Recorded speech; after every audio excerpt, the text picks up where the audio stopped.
Welcome to the program, basketball fans, and thank you for tuning into today's massive, exhaustive, and critically important edition of our Sports Deep Dive. We have an absolute mountain of breaking news, tactical breakdowns, and historical context to get through today. The landscape of Asian basketball has just experienced a seismic tremor, and the shock waves are being felt all across the Philippines. The headline that is currently dominating every sports page, every social media feed, and every basketball debate from Manila to Melbourne is a harsh, sobering reality check for the Philippine national basketball team. Gilas Pilipinas is, apparently, no match for the Oceania powerhouses of New Zealand and Australia, even when we throw everything we have at them, even when the towering presence of Sotto is factored into the equation, and even when the so-called requested players are finally brought into fold to bolster the roster. The dream of an undefeated march through the 2027 FIBA World Cup Asian qualifiers has been abruptly halted. The invincible aura surrounding Coach Tim Cohn's squad, painstakingly built over the last year, has been punctured. We're going to spend the first major portion of this broadcast unpacking exactly what happened in the crushing, heart-stopping, and ultimately agonizing 69-66 defeat at the hands of the New Zealand Tall Blacks right on our home floor at the Mall of Asia Arena. We will explore the atmospheric pressure of that game, the tactical missteps, the shocking statistical anomalies, like Justin Brownlee being held to a mere 4 points, and the desperate, breathtaking, but ultimately futile fourth-quarter rally led by Dwight Ramos and C.J. Perez. We will analyze the sheer physical disparity that continues to plague Philippine basketball when matched up against the bruising, fundamentally flawless styles of New Zealand and Australia. But this is not just about one loss to the Tall Blacks. This is about a broader, more deeply ingrained narrative. It is about the reality that since Australia and New Zealand merged into FIBA Asia Zone in 2017, the ceiling for Southeast Asian and traditional Asian powerhouses has been drastically lowered. And more urgently, this broadcast serves as the ultimate prologue to what is arguably the most anticipated, tension-filled, and emotionally charged basketball game to be played on Philippine soil in nearly a decade. This Sunday, March 1st, 2026, the Australian Boomers return to Philippines. Yes, you heard that correctly. For the first time since the infamous, dark, and globally broadcasted 2018 basketball at the Philippine Arena in Boco, Bulacan, the Boomers are stepping back onto a Philippine court to face Gilas Pilipinas. The Australian media is already fanning the flames, circulating old clips and dubbing this matchup Basketball 2.0. The stakes could not possibly be higher, the pressure could not be more immense, and the strategic mountain Gilas must climb has never looked so steep. So buckle up, grab a notebook, pour yourself a coffee and settle in, because we are about to tear this entire situation down to its absolute studs. We will leave no stone unturned. We will look at the Sotto factor, examining why a 7'3" prodigy altering shots in the paint is still somehow not enough to offset the relentless, grinding, high IQ basketball played by the Kiwis and the Aussies. We will look at the requested players, the returning faces like Juan Gomez de Liano, the efforts of A.J. Edu and Quentin Miller-Brown, and the philosophical stance of Coach Tim Cohn, who emphatically stated post-game that there are absolutely no moral victories to be celebrated here. You wanted a deep dive? You are getting the deepest dive possible. This is a comprehensive, unfiltered, and unapologetic reality of Gilas Pilipinas standing on the precipice of the Oceania gauntlet. Let's get straight into the news summary and our primary analysis of this breaking situation. The atmosphere inside the Mall of Asia Arena on Thursday night was nothing short of electric. The Filipino crowd, renowned globally for being the most passionate, thunderous, and unrelenting sixth man in the sport of basketball, poured into the venue expecting a coronation. They expected Gilas Pilipinas to validate their undefeated record in Group A. They expected to see a continuation of the magic that allowed Gilas to defeat New Zealand 93-89 just a few years prior in the 2024 Asia Cup qualifiers. The stage was perfectly set. The lights were blinding. The anticipation was thick enough to cut with a knife.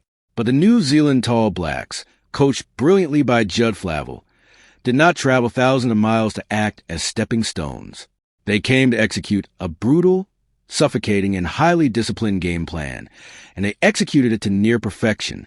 The final score of 69-66 paints the picture of a close, fiercely contested battle, and in the final 3 minutes, it certainly was. But to simply read the box score is to entirely miss the agonizing reality of the first 37 minutes of that basketball game.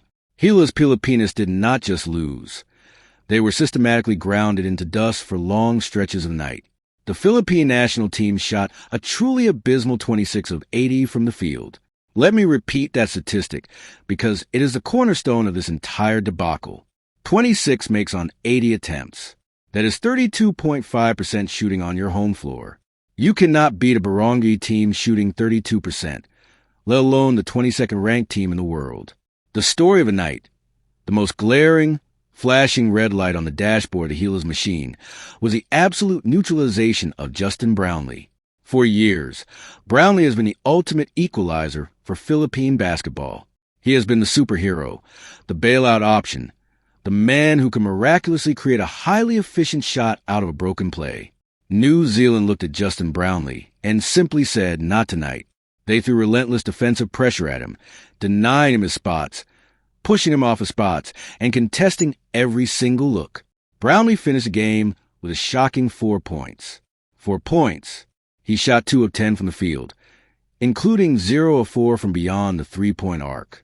It is almost incomprehensible to witness a player of his caliber, a player who averaged 24 points against the Tall Blacks in their last 3 meetings, be reduced to a non-factor offensively. And when you sever the head of the snake, when you neutralize the primary offensive engine of Coach Tim Cohn's triangle influence system, the rest of the team must scramble to find a new identity on the fly. And scramble they did, to their immense credit. C.J. Perez came out of the gates like a man possessed. Feeding off the frenzied energy of the home crowd, Perez scored the first 10 points for Gilas Pilipinas, hitting back-to-back three-pointers and giving the Philippines a quick 14-7 lead. It felt, for a fleeting, glorious moment, like the blowout was on. But basketball is a game of adjustments, and the Tall Blacks are masters of the counterpunch. Coach Flavel called a timeout, settled his troops, and immediately the momentum shifted. New Zealand responded with a 5-0 run, leaning on the broad shoulders and soft touch of Sam Menenga, who proved to be an absolute nightmare for the Gilas front court all night long. Menenga finished with a double-double of 10 points and 14 rebounds, showcasing exactly the kind of fundamentally sound, bruising interior play that Oceania teams use to break the spirit of their Asian rivals. Even with the towering presence of Kai Sotto and the defensive tenacity of A.J. Edu and Quinton Milora-Brown, the physical toll of battling the Kiwis began to mount. The first quarter ended with New Zealand claiming a 25-21 advantage. The second quarter was a defensive slog, a true grind-out affair where both teams struggled to find any semblance of offensive rhythm. The Philippines fought valiantly to tie the game at 37 heading into the halftime break, thanks to a crucial 10-0 run sparked by Dwight Ramos and Calvin Oftana. But the third quarter is where the illusion of parity was shattered. New Zealand came out of the locker room and put on a defensive masterclass, restricting Gilas to just 9 points in the period. 9 points in 10 minutes of professional, international basketball. The Tall Blacks utilized their size, their switching capability, and their sheer physical strength to force Gilas into contested, late-shot clock heaves. Meanwhile, on the other end, players like Alex McNaught, Ruben Teringhi, and Jordan Natai began to find their range, pushing the New Zealand lead to a daunting 57-46 by the end of the third frame. This brings us to the Kai Sotto dilemma. The premise of our entire discussion today revolves around the painful observation that Gilas is apparently no match for these teams, even when Kai Sotto plays. And why is that? It is because basketball at the absolute highest fiber level is not just about verticality. It is about lateral quickness, core strength, and the ability to seamlessly rotate within a complex defensive scheme. Kai Sotto provides immense value. His ability to alter shots at the rim is undeniable. But teams like New Zealand and Australia are incredibly adept at pulling rim protectors away from the basket. They run highly sophisticated pick-and-pop actions. They utilize stretch bigs, and they move the ball with such crisp, rapid precision that a heavy, traditional rim-protecting defense is constantly playing catch-up.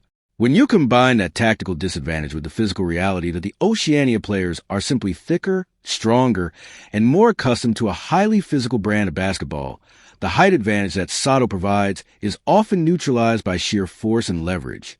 The fourth quarter was a testament to Filipino resilience, but also a stark reminder of our limitations. Trailing by 11, Coach Tim Cohn's squad dug deep, down 66-57 with just 3.5 minutes remaining. Dwight Ramos decided to put the team on his back. Ramos, who finished with a game-high 16 points and 8 rebounds, orchestrated a thrilling 7-0 run. He hit a massive three-pointer with 47 seconds left to cut the deficit to just 2 points, sending the Mall of Asia Arena into absolute pandemonium. After a tough inside bucket by New Zealand's Yanni Wetzel, Ramos responded again, hitting another crucial shot to make it 68-66 with just 8 seconds remaining on the clock. The tension was suffocating. Gilas fouled Ruben Teiringi, who split his free throws, leaving the door agonizingly open for Philippines with a 3-point deficit and a handful of seconds left. The ball found its way to Dwight Ramos. He elevated from near the logo, launching a desperation, game-tying three-pointer as the buzzer sounded. The ball clanked off the backboard, hit the rim, and bounced away. Game over. New Zealand 69, Philippines 66. In the immediate aftermath, the heartbreak was palpable. Dwight Ramos, visibly devastated in the mixed zone, took the blame upon himself, stating, "I missed a lot of other shots. I just have to be better, honestly. All I can think about right now is my mistakes. I feel bad, but I gotta move on to the next game." That accountability is admirable, but the truth is, the loss does not fall on the shoulders of Dwight Ramos. It falls on the collective inability of the team to execute offensively against a superior defensive unit. And Coach Tim Cohn, a man who has seen every conceivable scenario on a basketball court, refused to offer any platitudes. He shut down any talk of moral victories immediately. He looked the media in the eye and said, "I am not going to sit here and pretend like I am happy about our performance. The bottom line is we are not going to feel good or take pride in the fact that we got close or we almost won. We showed up to win, and we didn't do that tonight." Cohn went on to address the atrocious shooting, refusing to use it as an easy excuse. He correctly pointed out that if a team is shooting poorly, it is usually because they are not generating high-quality looks. They did not get the shots they wanted because New Zealand's defense dictated the terms of engagement from the opening tip to the final horn. This leads us directly into our deep dive analysis of the structural, historical, and psychological mountain that Gilas Pilipinas must now face. The loss to New Zealand is a bitter pill to swallow, but it is merely the appetizer for the absolute war that is looming on Sunday. The Australian Boomers are coming to town. Let us transition now into the core of our deep dive analysis. Why does the narrative persist that Gilas is fundamentally mismatched against Oceania teams? To understand this, we have to look back to the monumental shift that occurred in 2017 when FIBA made the controversial but ultimately landscape-altering decision to merge the Asian and Oceanian qualification zones. For decades, the Asian basketball hierarchy was relatively predictable. China was a dominant, towering force. South Korea relied on lethal perimeter shooting and precision. Iran had their golden generation anchored by Haim Haddadi. And the Philippines brought unmatched passion, unpredictable guard play, and relentless hustle. The ceiling of the competition was high, but was a ceiling that Gilas Pilipinas could occasionally touch, as evidenced by their magical run to the FIBA World Cup in 2014. But when Australia and New Zealand entered the fray, they entirely broke the scale. They introduced a brand of basketball that was forged in the fires of the NBL and the grueling international European circuits. It is a brand of basketball built on heavy, bone-rattling screens, relentless off-ball movement, impeccable spacing, and a level of physicality that borders on rugby on hardwood. The Boomers, in particular, are a global superpower. They are perennial medal contenders at the Olympics and the World Cup. They have a roster overflowing with NBA talent, former NBA players, and elite European professionals. Since joining the Asia Cup competition in 2017, Australia is essentially undefeated against Asian competition. They are a perfect 15-0 in Asia Cup play. They steamroll opponents not just with skill, but with overwhelming athletic and physical superiority. When you look at the matchup between Gilas Pilipinas and Australia, the structural deficits become glaringly obvious. First and foremost is the issue of sheer size and positional length. It is not just about having one or two tall players like Sotto or June Marfajardo. It is about the average height and wingspan across all 5 positions. Australian point guards are often the size of Philippine small forwards. Australian wings are the size of Philippine power forwards. This means that every single passing lane is congested. Every single drive to the basket is contested by multiple long defenders. Every rebound is a brutal wrestling match, where the Filipinos are giving up 20 to 30 pounds of muscle. In their last encounter, just a few months ago in the quarterfinals of the 2025 FIBA Asia Cup in Jeddah, Saudi Arabia, Australia completely dismantled Gilas, winning by a massive margin of 84 to 60. Despite a valiant effort from players like Kevin Kiambao, who scored 17 points, and Dwight Ramos, who added 15, Gilas was ultimately overwhelmed by Australia's speed and size in the second half. The Boomers utilized their depth, throwing wave after wave of fresh, highly physical defenders at the Philippine ball handlers. They drained three-pointers with ease, pulling the Gilas big men out of the paint, and then ruthlessly exploiting the open driving lanes. And now, we arrive at the most explosive, controversial, and deeply emotional subplot of this entire narrative, the return of Australia to the Philippines. You cannot talk about Gilas Pilipinas versus Australia without immediately invoking the ghost of July 2nd, 2018. The FIBA World Cup Asian qualifiers match at the Philippine Arena in Bocao, the basket brawl. For those who need a grim reminder, that game devolved into one of the most shocking and chaotic scenes in the history of international sports. With the Philippines trailing 48 to 79 in the third quarter, frustration boiled over. A hard foul by Roger Pogoy on Chris Golding triggered a retaliation from Daniel Kickert. And within seconds, the court transformed into a literal war zone. Punches were thrown, chairs were tossed, players from the bench sprinted onto the floor to join the melee, and the game was ultimately abandoned because the Philippines was left with only 3 eligible players after mass ejections. 13 players were suspended. Coaches were sanctioned. The reputation of Philippine basketball took a massive, devastating hit on the global stage. Now, 8 years later, the Boomers are stepping back onto Philippine soil. The psychological weight of this game is immeasurable. The Samahang Basketballing Pilipinas, or SBP, and Basketball Australia have officially stated that both sides have moved on. Alpan Lilio has urged everyone to leave the past in the past and just play basketball. But the media, particularly the Australian media, is not letting the narrative die quietly. Fox Sports Basketball in Australia recently posted a viral 90-second clip of Australian basketball legend Shane Heal discussing the 2018 brawl, explicitly calling out the quote-unquote coward punches thrown by the Philippine team. They captioned the video Basket Brawl 2.0 is coming. This kind of inflammatory media coverage adds an incredible layer of tension to Sunday's game. The players on the current Gilas roster, most of whom were not involved in the 2018 incident, with the exception of Japeth Aguilar and June Marfajardo, are now carrying the burden of that history. They are stepping onto the court not just to win a basketball game, but to defend the honor and the current identity of the Philippine national team in front of a home crowd that will be highly emotionally charged. How does Tim Cone prepare his team for this?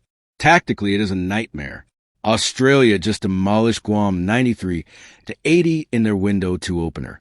They are massive, they are disciplined, and they are incredibly deep. Cone noted after the New Zealand loss that the only silver lining was the defensive performance of his frontcourt, specifically praising Quinton Milora-Brown and A.J. Edu for holding their own against the Kiwi bigs. They rebounded well and competed fiercely. But competing fiercely is not enough to beat Australia. Gilas will have to play a nearly perfect game of basketball. They will need Justin Brownlee to immediately shake off the worst offensive performance of his international career and revert to his supernatural, high-scoring self. They will need Kai Sotto to not just block shots, but to demand double teams in the post and punish the Australian defense with high-low passing. They will need the requested players, the returning domestic stars, and the integrated overseas professionals to hit open three-pointers at a high clip to stretch the floor. They cannot afford to shoot 32% again. If they shoot 32% against Australia, the Boomers will run them out of their own gym by 40 points. The margin for error is absolutely zero. Gilas must control the tempo, limit their live ball turnovers, which Australia famously turns into devastating transition dunks, and they must somehow find a way to secure defensive rebounds against a team that crashes the offensive glass with terrifying aggression. This deep dive reveals a harsh truth about the current state of Gilas Pilipinas. We are arguably the undisputed kings of Southeast Asia. We are highly competitive against traditional Asian rivals like China, Japan, and South Korea. But the Oceania teams represent a final, brutal boss level that we have not yet figured out how to beat consistently. The victory over New Zealand in 2024 was a magnificent achievement, but Thursday night proved that it was not necessarily a permanent shifting of the guard. The tall blacks made adjustments, brought their physical A game, and reclaimed their dominance. Now, Australia comes in looking to do the exact same thing, while also carrying the swagger of an undefeated giant and the lingering, unspoken tension of the 2018 brawl. As we move toward the final segment of our extensive coverage today, let us consolidate these thoughts and look specifically at what Sunday means for the future of this program, for fans, and for the legacy of this current iteration of Gilas Pilipinas. Welcome to the final segment, our comprehensive outro and forward-looking analysis of this critical juncture in Philippine basketball. We had dissected the agonizing 69-66 defeat against New Zealand. We have analyzed the tactical and physical discrepancies that make the Oceania teams such an insurmountable hurdle for Gilas Pilipinas. We have revisited the dark history of the 2018 basketball and the massive psychological shadow it casts over Sunday's impending clash with the Australian Boomers. Now, we must ask the most important question of all. Where does Gilas Pilipinas go from here? The loss to New Zealand drops the Philippines to a 2-1 record in Group A of the 2027 FIBA World Cup Asian qualifiers. The sky is not falling in terms of tournament advancement. The top 3 teams in the group will move on to the next round, and Gilas, having already swept Guam in the first window, is still in a relatively safe position to advance. But mere advancement is no longer the standard for this basketball-crazed nation. The goal, explicitly set by the SBP and coach Tim Cone, is to build a program capable of competing globally, capable of securing an outright Olympic berth, and capable of defending our home court against anyone in the world. Losing at the Mall of Asia Arena, even to a highly ranked team like New Zealand, is a massive blow to the momentum and the confidence of the program. This Sunday, the Mall of Asia Arena will once again be packed to the rafters. The Filipino fans will show up in droves, wearing their blue and white, screaming until their voices give out. They are hoping to witness a miracle. They are hoping to see this team, featuring the immense potential of Kai Sotto, the naturalized brilliance of Justin Brownlee, and the gritty determination of Dwight Ramos and CJ Perez, finally solve the Australian puzzle. But we must be brutally honest with ourselves about the reality of the situation. An upset victory over the Boomers will require a monumental, historically great performance. The requested players, those individuals the fans and pundits practically begged the coaching staff to include, whether it be dynamic guards to push the pace or rugged forwards to absorb the physical punishment, must justify their selection. Juan Gomez de Leano had a solid 10 points in his return against New Zealand, showing flashes of his offensive capability. But against Australia, solid is not enough. Every single player who steps onto that hardwood must play the game of their lives. They must execute Coach Cone's defensive rotations with flawless precision. They must shoot the ball from perimeter with supreme confidence. And above all, they must maintain their emotional composure. The Boomers are going to test Gilas physically and mentally. They will set hard, borderline illegal screens. They will talk trash. They will attempt to intimidate. The ghost of 2018 will be hovering in the rafters, and the Australian players, fully aware of the media narrative surrounding Basketball 2.0, will likely lean into their role as the villains in this environment. Gilas Pilipinas cannot afford to take the bait. They cannot allow frustration to dictate their actions as it did 8 years ago. They must channel the passion of the crowd into focused, relentless, and disciplined basketball. They must prove that the Philippine basketball program has matured, evolved, and moved past the darkest chapter in its history. Coach Tim Cone said there are no moral victories, but I would argue that a highly competitive, fiercely fought, clean, and tactically sound game against Australia on Sunday would at least serve as proof of concept. It would prove that the gap is narrowing, even if it has not yet been closed. It would prove that the defensive principles being instilled by the coaching staff can hold up against elite, world-class competition. But a blowout loss, or worse, a game derailed by lost tempers and physical altercations, would be a disastrous step backward for everyone involved. So, as we sign off on this extensive, deep dive analysis, I leave you with this thought. The beauty of basketball, the reason this country is so obsessively in love with the sport, is its inherent unpredictability. Yes, the statistics, the history, and the physical matchups all point to a dominant Australian victory. Gilas Pilipinas appears to be no match on paper, but games are not played on paper. They are played on a 94-foot wooden rectangle, driven by human emotion, adrenaline, and the sheer will to win. On Sunday night, under the bright lights of the Mall of Asia Arena, Gilas Pilipinas has an opportunity to shock the world, to silence the doubters, and to write a brand new, glorious chapter in the history of Philippine basketball. We will be right here to break down every single second of it. Thank you for joining me for this incredibly detailed breakdown. Stay passionate, stay informed, and let's all hope for a legendary performance this Sunday. Would you like me to provide a quick statistical breakdown of Australia's key players to watch out for in Sunday's matchup?